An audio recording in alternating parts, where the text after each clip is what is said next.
she's a little runaway. I don't know what I'm doing. What's up, everybody? Adam Pecora here. And you have tuned in to another tantalizing episode of Requiem for a Tuesday. Thank you for listening. Please rate, review, and subscribe to Requiem for a Tuesday if you have not already. And if you have, yet again, I thank you. Hit this, smash that subscribe, bro, and all that stuff. RFAT.bigcartel.com if you want a little tote bag. Put your little bananas in it.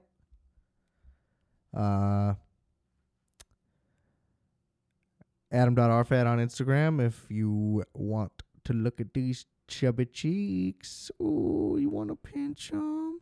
Yeah, you want to pinch them? I mean, whatever. That's good enough. Multiplex, Wolfx, the music, everything's linked in the description below. I don't know why I'm feeling Latin today. I'm feeling Latinx today. Speaking of Latinx, I saw the TV glow. What are people talking about with this piece of shit? This is as boring of a thing as I have ever seen. They hint at stuff happening and then it doesn't happen. And they use pure narrator / fourth wall breaking, just exposition filled fucking soliloquies, just telling you things that happened instead of showing you things that happened. This would have worked as a podcast. If this were a narrative podcast, I think it would have been better than as a movie. It visually was appealing. They, a little gimmicky with the neon drenched stuff. That was all well and good, and it looked nice. And listen, it's great that this is a movie for people that are feeling a certain way and that they can relate to the themes beneath the story. That I'm not trying to dispute any of that at all. My issue is simply just that the movie isn't good. If you want to have great themes that mean a lot to a lot of people, that's awesome that that's in the undertone of your movie. But if on the surface it's a boring movie with a disjointed story, with horrible scenes of exposition that maybe you wrote into the movie because the powers of the people on this TV show can manipulate time or whatever. It's basically about two trans kids where one is more open and the other won't admit it, which honestly didn't even really click. I kind of had to read that. That's just not my realm of you know what I mean? I just missed all that. Which does make it made the movie a little bit better, frankly, once I realized that was the thing and it wasn't just this completely empty thing. So maybe that's on me that I didn't catch it in the first place, but I still don't, I just still was not entertained. It doesn't retroactively make this a good movie, in my opinion. So they love this TV show and they bond over that, and it's still just the main character just doesn't really speak that much. And then when they do, it's directly to the audience. And they're filling in gaps of years of time. He doesn't seem to have any feeling when his mom died. I didn't really care for that either. I don't know what that's supposed to, if that's supposed to be some metaphor for something. But that was just off-putting the mom was like, I'm going to die. Are you going to be okay? And the kid just spits into a cotton candy. You know, am I missing something there? Or is that just absurd? Either way, you're not going to convince me that makes it good. Anyway, they love this TV show. It's like a kid's show, but like a scary stories to tell in the dark type of kid show where they're like demon hunters or whatever.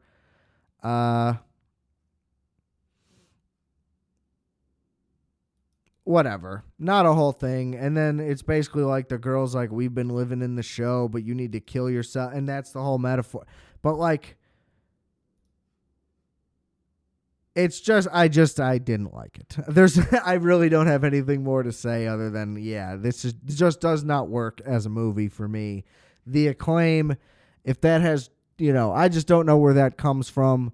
If it's purely just on like, again, the themes of the movie, that doesn't make, the movie has to be the whole thing. It has to be what I see and watch also. Good on you for making like a really in-depth allusion to something, but I mean, nothing else to add to that. The theme of this week is essentially trend movies, because as I think I forgot to say at the top, I lied last week, but on accident. If you lie on accident, is it a lie? I'm asking you. I don't have an answer for that one.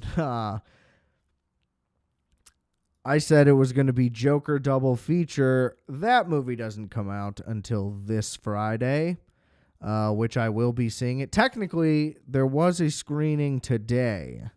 Today is the earliest, I believe, that people can see Joker. Thursday is like the premiere day. Your boy's going Friday. IMAX, shelled out the extra cash. Better be worth it. I think that is either going to be a complete and utter disaster or like fucking incredible. I don't see a gray area, and I think, frankly, a gray area would be the most disappointing. I would really love it. It kind of needs to be a big swing, and it either needs to fully fail or fully work. Isn't that weird? Like, I would prefer a complete disaster over something that's okay. Too much spectacle's been made of it, and I'll get into it. I'll save it for then. But yeah, next week we're doing Joker double feature. Probably rewatch the first one beforehand. Get a little refresher. So yeah,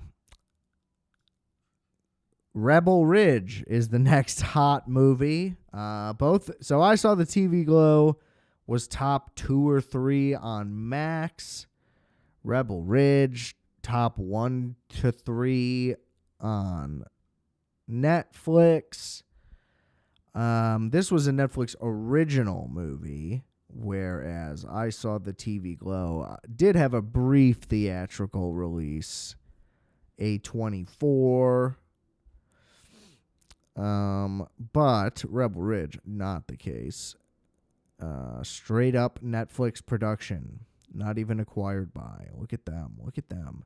As far as that goes, I mean, I can't even keep track of how many movies are Netflix originals at this point. I mean, for a long time, you were able to just like keep a dozen or so in your head, but they just really have cranked out a bunch of shit. So, this was a good movie. My point being, for a Netflix original, straight to Netflix without any limited theatrical release at all, one of the best ones I've seen. But, again, I would say the critical evaluation is a little blown out of proportion here. It's tricky because I understand the inclination to just be like, wow, this is like a real original movie.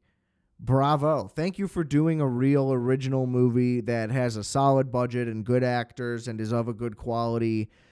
because it's what everybody really wants, is the mid-budget original film to come back. That's the foundation of everything we love.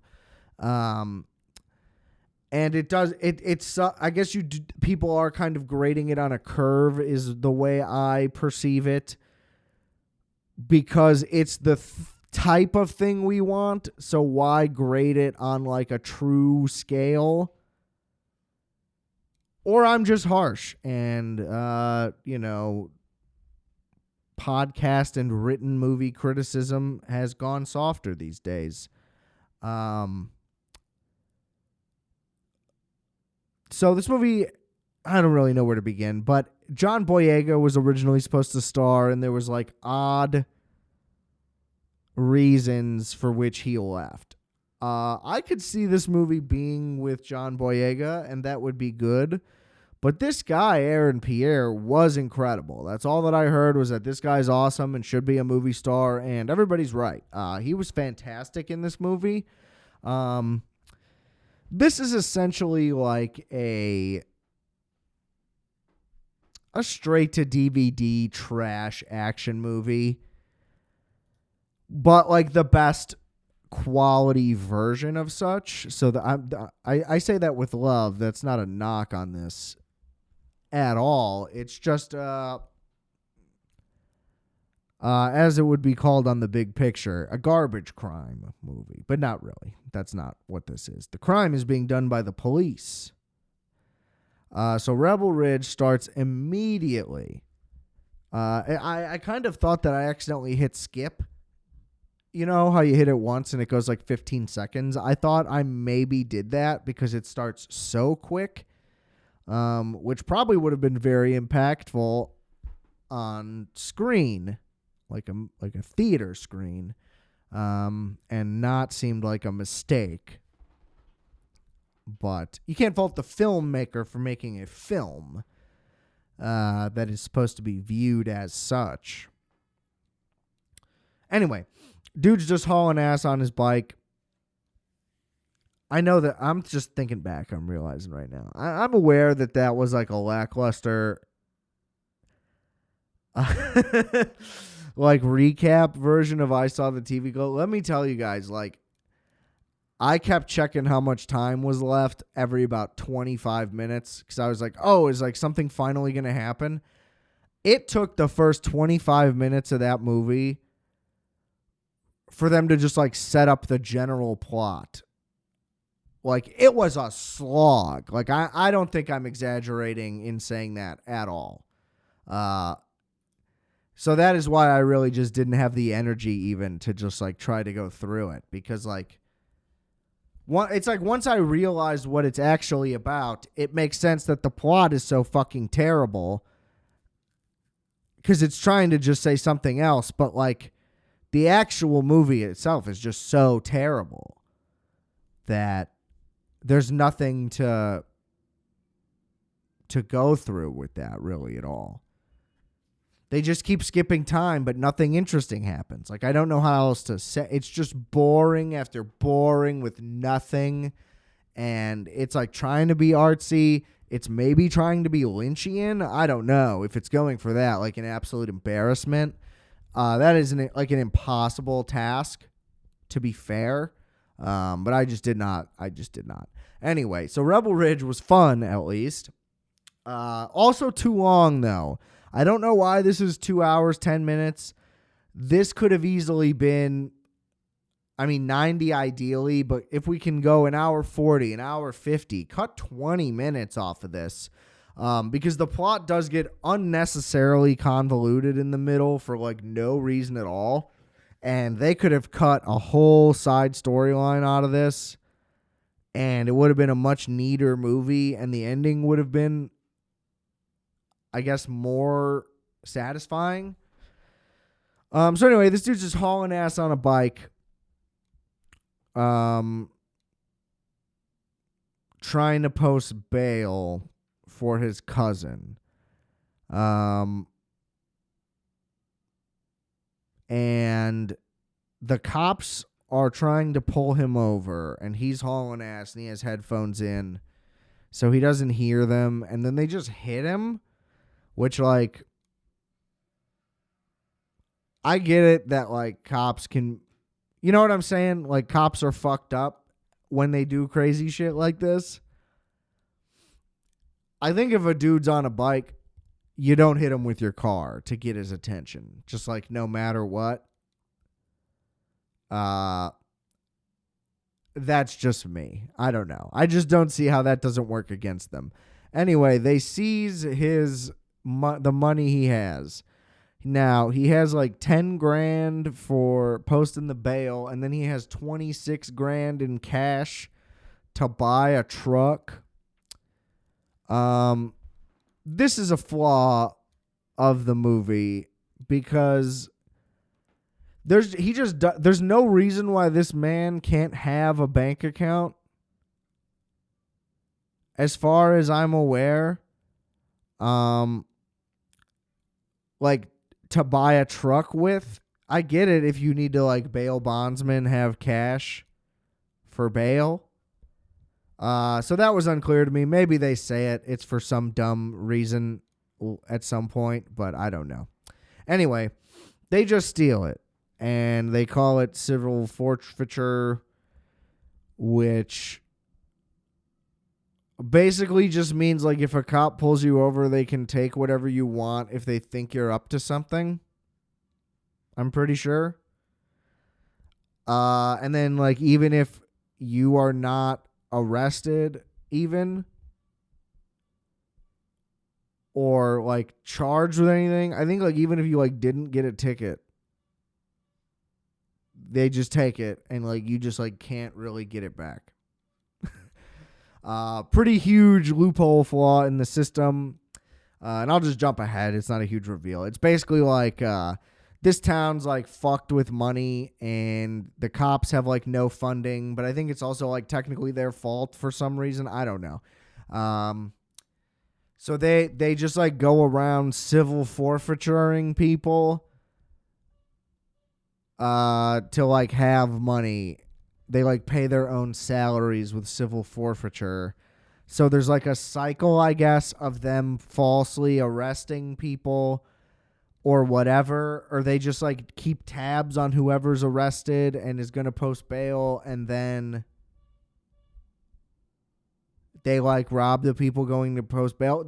What I didn't understand also is how this is like a sustainable thing. I just assumed they're always pulling people over that are going to try to post bail for somebody, because I don't know how you would be constantly seizing thousands and thousands of dollars to pay like 10 cops' salaries. Anyway, the guy was framed in the first place, I think, or something. I don't know. But it's like his cousin, and he's like, we're going to go set it straight, whatever. So the cops steal his money, and then he's basically like, what the fuck? How do I get my money back? And they're kind of like, you can't. And then some lady helps him by getting forms ready and stuff. And then he definitely can't get the money back. And then he goes to the cops, and he's like, you guys can keep $26,000 of that $36,000 and just give me the $10,000 so I can just get him out. Like, please. And they're like, no, go fuck yourself. Like, how dare you offer us a deal in our house? And he's like, what? And then he calls him like a favor to get money from some restaurant he used to work at. And they give him the money, but then the cops like shut down the restaurant or something in like retaliation for that. And he's like, I put the money through. They're putting it all through. Like, let me see my cousin. He's like, well, he's getting transferred to state because the bail didn't post in time.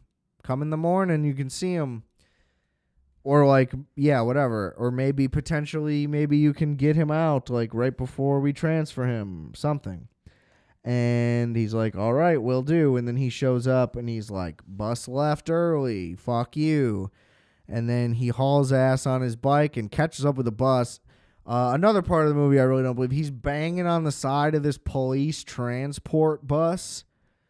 Like the cops wouldn't be fucking pulling over and pulling their guns out at the guy. Like, you know what I mean? That's it. Even though he's on a bicycle, it's still like jailbreak vibes.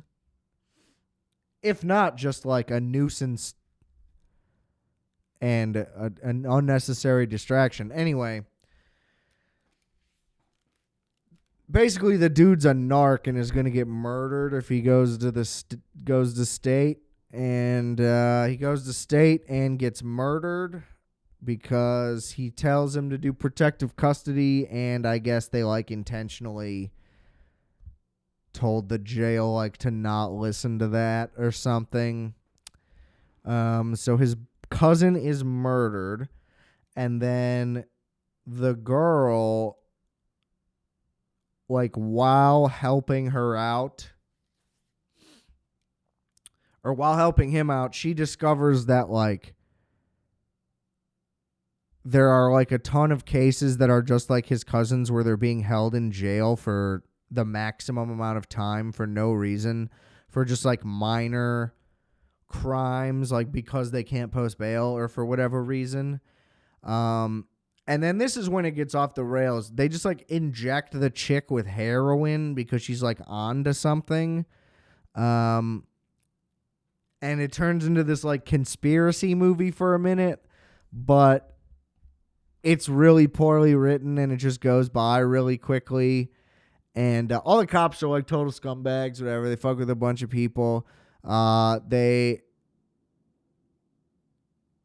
flag down the guy and they try to kill him by planting a gun in his car, but he like avoids it. Oh, he's also this like martial arts expert, and all he ever does is like disarm in close combat, and he never like truly tries to injure anyone in any way. And he was like a Marine, and he's huge and he's jacked and he's awesome. And yeah, all the like fight type scenes and stuff are good. They're kind of just too few and far between, and there's a lot of just talking. And basically, I just don't like this whole girl character. She helps him out, but then all of a sudden she's like a heroin addict mom. And it's like, why do we care about this? The whole story's supposed to be about the dude, and we're just spending a whole bunch of time with her all of a sudden. And anyway, right after they inject her with heroin, her boss like makes her take a drug test. And she like works for the city government, so it's like fucks up her job, like, and her like child custody because they are the government. Anyway, so that's a whole thing. And then after he survives the gunshot, they basically just find out. They reveal the scam thing that I was saying, where it's like they're holding people.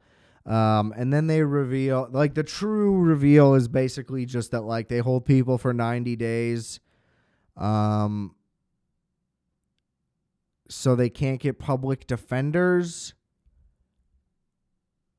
And then nobody ever looks for their dash cam footage. And the dash cam footage, like, auto erases after 90 days. So they just let everybody out after that. And that's how they keep stealing everybody's stuff the whole time. I guess maybe they also steal stuff and then like pawn it or whatever. I don't fucking know. And then they try to like, they break into the police station. They try to do like a whole swap thing. I don't know. I don't understand how they do the swap and then they're right back at the police station already. But they're at this Rebel Ridge that's in the title for about 4 minutes. And it's kind of an underwhelming thing. But it's clever how it's done. Basically, anytime the dude is on screen doing like sleuthy Jason Bourne type shit, it's awesome. And yeah, and then they find out who there's like one cop on the inside who's like against all the negative shit that they've been doing, and he finds out who that is, and then they fucking shoot him. And then they're able to like get away, and they retrieve the dash cam footage. He takes out like 20 cops. It's awesome. And they inject the chick with heroin again, and then they take both of those people to the hospital, the chick on heroin and the other cop. And then it just kind of ends. And basically he won finally. This whole thing was basically just like, just leave the fucking guy alone and it'll be fine. But they just kept fucking with him, so he just had to keep fucking with them back. Like, it was good. But we could have not used really any of the story with the chick, or develop it more and make this somehow slightly longer. But the ending was a little underwhelming, just kind of ends. And too long. But entertaining and really good moments. And Aaron Pierre is a good actor. And our guy, Don Johnson, is a gangster. And we love him. And he's an excellent villain, especially. Also, just want to mention, don't really want to go into too much because I don't have like a ton of thoughts. But watched Inside Out 2 finally, now that it is on Disney+. It was excellent. Not a lot of complaints, just very different than the first one. It mostly takes place amongst the emotions in the head, whereas I feel like the other one was kind of split between real life and not. But this is much heavier in the head. It's basically about like what puberty is like and navigating that at the beginning. I feel like they kind of just nail it. Like classic Pixar, just nailing it. Favorite scene is when Joy realizes that, oh, maybe when people get older, they just don't need joy as much and are just a lot more sad all the time, or to that nature. And yeah, nailed it. Pretty tough. But other than that, this isn't like an emotional roller coaster. I feel like the first one like definitely made me cry, if not like on the verge. Whereas this, I didn't really get emotional at any moment, but I did think, without a doubt, it was a very entertaining movie. This was a lot less funny, I feel like, too, than the first one. But it was excellent either way. Whereas the first one, I would say, was like great, though, and like I could see it being a high-ranking Pixar movie. You know, this isn't that necessarily, but I also, you know, I don't really have any major criticisms for it. It just is a very, very good movie instead of a very great movie. You know, it's just like a notch below, but is very, like, it's not like they shouldn't have made it and that this ruins any legacy. Like, nothing like that. Excellent movie. I was just a little surprised that it wasn't as impactful, but still managed to be just as good. A little less imaginative, I guess. But I guess that's also kind of the point. So interesting. The other characters also, I just feel like the distribution wasn't there as much. They tried to just they added a lot, but they also don't really use that many. It's basically a movie about joy and anxiety.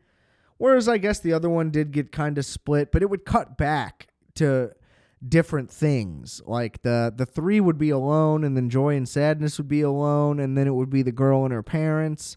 And it would just kind of go from those three as I remember it. Whereas this one's kind of just follows joy around, or anxiety around, 85% of the movie, and then and then it's like 5% Riley, the girl that they actually are living inside of, and then the rest is the rest.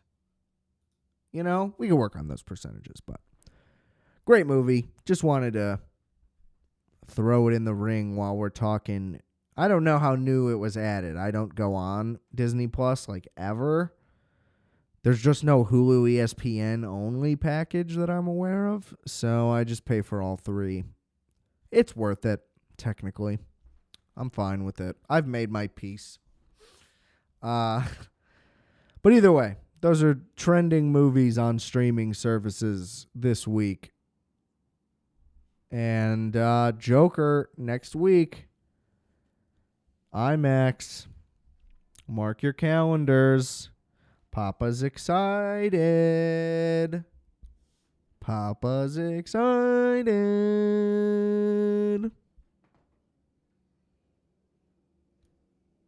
right? All right. Let's take a journey over to Sports Corner, and I will run through my picks. Went 9-5 so far this week. Last week I went exactly 500, ended up losing the Monday night pick. But no matter what, above 500. So 500 or better through 4 weeks. Technically, had I just bet money lines on all of my picks, I'd be in the green. Although I don't know how heavy the favorites were, I'd have to look at all that type of stuff. So that might not be accurate, but I would just have a winning record nonetheless. With preseason picks, doing a little experiment this year to see how the preseason picks hold up over the course of the season. So let's take a look. Thursday night, Cowboys-Giants. Not going to lie, passed on this one. The Cowboys suck. I don't like them. The Giants suck. Malik Neighbors is a joy to watch. Unfortunately, Daniel Jones did not take the leap I thought he was going to take. And I had the Cowboys in that one. So that one was a win. Bears-Rams, a Bears win. And look, they finally, in the second half of the game, started to look like the team they were supposed to be as advertised. DeAndre Swift absolutely took over. I didn't understand the criticism of DeAndre Swift in terms of like he sucks and he is bad and he should be benched. He maybe should have been benched had we not been able to figure out any of the offensive line problems at all. But I don't think that it was his performance. That was completely on the scheme / the blocking execution itself. The combination of that completely derailed the entire offense. And yeah, we corrected all the things we needed to correct outside of pre-snap penalties. So hopefully that is just the next thing. Should be able to beat Carolina. So I feel good going into next week, but obviously still some ways to go. The defense is without a doubt elite. Jaquan Brisker, I feel like, was a little quiet so far for the season, but he had a breakout. He was awesome all game. Technically, really had 2 interceptions, but whatever. Didn't establish his feet on one of them in the end zone. Still held him to a field goal. We are a great red zone defense. Torrey Taylor is a great punter. Saved our ass when the offense couldn't get it done or was, committing too many penalties to get it done. I don't like how DJ's being used. Still some dumb screen type stuff, but there was also some really great play design in there. Tevin Jenkins went out and Nate Davis had to come back in. Looked better for some reason. Tevin Jenkins also wouldn't be upset if we didn't re-sign him. Kind of looks like we're rebuilding the O-line from scratch anyway. We got Darnell, first rounder, Karan, third rounder, would have been a second round grade had he not been injured. We'll probably do 2 next year within the first 2 rounds if they're smart about it. And that would pretty much do it, frankly. I mean, that would be 4 out of 5. So it's just, is Braxton staying? Are we drafting a new left tackle? Is Karan playing left tackle? That's the big question in the future. Anyway, either way, we want Tevin to play well and be healthy. No disrespect. If they did re-sign him, I wouldn't be upset. But I just don't think his play has merited any mandate where we need to sign this guy so far. But we'll see. They need to keep it going. Again, it was one good half, not even really a good game. But defense and special teams still, it's among the best in the NFL. We're just really, really good at both of those outside of long field goals again. But that's okay. I'm feeling cautiously optimistic. Look, it's good to, like I said, you want to come on hot and be like the Saints, and everybody's like, oh, the Saints are the best fucking offense we've ever fucking seen in the fucking world. Can you fucking believe how good the fucking Saints are? And then it's like, all right, week 3 loss, week 4 loss, and it's like, oh, they are the team we thought they were gonna be.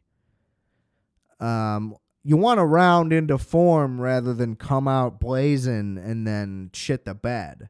Now, the Bears came out and crushed our dreams with like dreadful performances. So, there's a balance. They need to be somewhere in the middle, but it's good to see progress going forward. Broncos, Jets. I had the Jets, and they should have really won. I mean, Zerline missed a field goal late at the end, but I mean, unreal that Bo Nix could have negative passing yards in the third quarter. I believe he had 60 yards passing, and all of it technically was to Cortland Sutton because the other yardage people had was offset by negative yards receptions that he had through the third quarter. One drive beat the Jets, basically. They had a field goal early, or I don't even know when the scoring happened, but one long field goal drive and then like a touchdown, and they couldn't do it. Are the Broncos some elite defense all of a sudden that I wasn't aware of? Sean Payton can just coach a fucking team, but they're also terrible. Like, Bo Nix is terrible. Their offense is terrible. Wouldn't want to be either of these teams' fans. So, nothing really to look forward to there. Vikings, Packers. I had the Packers. The Vikings, I'm telling you, Sam Darnold's not going to hold up. I just don't buy it. Even if they are a good record. I mean, look at the Kirk Cousins team that lost to my Daniel Jones Giants that year in the playoffs. This roster is built to win a bunch of regular season games. It doesn't mean that Sam Darnold is now good and this team is now a threat. I think that'll even out. Even if his play stays like technically good, he will cost them a couple of games, and they will not be a threat in the postseason because Sam Darnold is not a threat. And that's how I feel. And they almost blew the fucking game. It was 28-0. Jordan Love couldn't stop fucking heaving it in the air to nobody and getting intercepted. He probably shouldn't have even played. And they would have went heavy ground game, and they don't get in such a big hole. I'm all in on Malik Willis.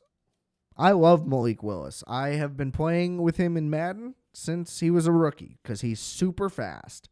And now apparently he's been coached into being a quarterback. So that's great for him. I'm going to root for him despite being on the Packers. It is tricky. I understand. But, whatever. Packers lose, that's better than the Vikings being 4-0. I could care less. Again, not a threat. Saints, Falcons. I had the Falcons in this one. Kirk Cousins does not make them better, though. It really was a huge mistake. He was just in a great system his whole career, and he is not in as good of a system now. And maybe the Falcons' weapons aren't real either, besides Bijan. I love Bijan so much. Bijan is worth $12 million a year, easy. Like, whatever Saquon makes, I would love it if the Bears paid that for Bijan when he becomes available, if he does. Anyway, the Saints aren't good. I never thought the Saints would be good. I don't think anyone in the South is good except maybe the Bucs, who we'll get to next. Yeah, same old Falcons, same old Saints. Nothing more to say. Michael Penix probably was a good draft choice. But still, obviously it wasn't. You know what I'm saying. Eagles, Bucks. I had the Eagles. Again, the biggest mistake I made in this preseason thing was neglecting to realize how many times I picked the Eagles to win, and they ended up winning 12, 13 games. And the Eagles look pretty terrible. They are injured, but who knows how long that'll, could plague the whole season already if everything falls apart. Which it was looking like it was. They could have maybe came back, and they just couldn't do it. When you can't put it together, that's tough. And the Bucs look awesome. Nothing more to say there. Bengals Panthers. I had the Bengals. They were 0-3. If they would have lost this game, obviously season's over. And to the Panthers, that's embarrassing. They kind of proved that the Panthers win was also a little fluky. Makes me a little less worried for next week because the Bengals defense isn't that good, and they still kind of, Panthers weren't doing anything special. It just seems like they caught whoever they played last week off guard by starting Andy Dalton, and that's why they were able to look good. I don't see the Panthers. They're still going to lose a lot of games. They will win more games than they would have with Bryce, but they're still a bad, bad team. Go Bengals. Had the Bengals. Jaguars, Texans. I had the Texans. Trevor Lawrence is terrible. I've been saying it for at least a full year. It definitely all preseason and this season on this show. Texans need to pull it together a little bit more, but that's about it. Colts, Steelers. I had the Colts. Can't believe I got that one right, frankly. Justin Fields cost them the game. You're hearing a lot of Justin Fields comparisons every game. It was that the Steelers were 3-0 before, and then this time it was that he threw for 300 yards. But last week when Caleb threw for 300 yards, didn't matter because they lost. Justin Fields, horrible fumble. Weird play where he just won't go down. Used to do that all the time and then fumble, run backwards too much. Just go down, just go down. You're not going to make the play out of it. He would do it sometimes like while running, so you'd think, but no. There's some disasters there. Weird play where he was like standing up but bent over and he fumbles. Fumbled the snap at the end. Guy cannot do it in the fourth quarter. He needs the lead in the fourth quarter. And he'll throw the game away, too, in that sense. But you're not going to come back victory with this guy. I mean, he can, he's not going to be 0 for whatever for his career. But ugly. They should have won that game. And I'm rooting for the Steelers and Justin Fields. It helps our draft pick. I hope they win. I hope he has a great career. But that was ugly. And Joe Flacco's still good. Why? I don't know. He looked bad on the Jets. He was bad when he was on the Ravens still at the end. Commanders, Cardinals. Had the Cardinals. Big mistake. Commanders look great. Don't really want to talk about it. We're talking comparisons. It's way too early. 4 games into their careers. Frustrating that they hired Cliff Kingsbury and we did not, who was Caleb Williams' offensive coordinator, and he looks great with Jaden Daniels. A little frustrating considering how our offense has looked, but we'll see. Cardinals, don't know what to make of them. Are they explosive? Are they terrible? It doesn't make any sense. 49ers, Patriots, had the Niners. I mean, that was a no-brainer game. We know everything we need to know. Hope you can hang in there, Jacoby. Browns, Raiders, I had the Browns. Big mistake. They're terrible. They got hosed on one play for a touchdown for sure. But other than that, Deshaun Watson sucks. They're not going to win if he's playing. They need to just eat the money and let him ride the bench. I mean, what's the difference? I guess just let him, while the offensive line is hurt, just let him keep taking hits back there because fuck him. Maybe that's the reasoning, but yikes. The Raiders also probably aren't going to be good. Chiefs, Chargers, without Rashee Rice, I mean, it's going to be tough for them to keep winning, but it's Mahomes, and they just know how to win, and their defense is awesome. So I'm not worried about it. I think they probably will make a move. Maybe they'll re-sign Kadarius Toney. I was just going to say there's no Kadarius Toney type trade out there where they can get somebody on the cheap. So they may have to give up some capital, which they don't usually do. But, I mean, they're going to need somebody else, I would imagine. But the Chargers have the same problem, is that they couldn't get anybody else. I mean, I don't blame them for trying to continue to develop Quentin Johnston. People called him a bust during his rookie year, which is a little crazy. And he's doing better this season. They need one more guy, but they had a cap problem and whatever. But I think the Chargers, the Harbaugh effect, I'm going to keep rooting for them as well. Bills, Ravens, had the Ravens. Didn't expect the blowout. What more can you say? Derrick Henry on the Ravens is a perfect fit, just as I thought. Just as everybody thought, really. So, Ravens look great. I have the Dolphins tonight. Probably won't go that way given their injury problems, but we'll see. And I have the Seahawks over the Lions. That could obviously go either way.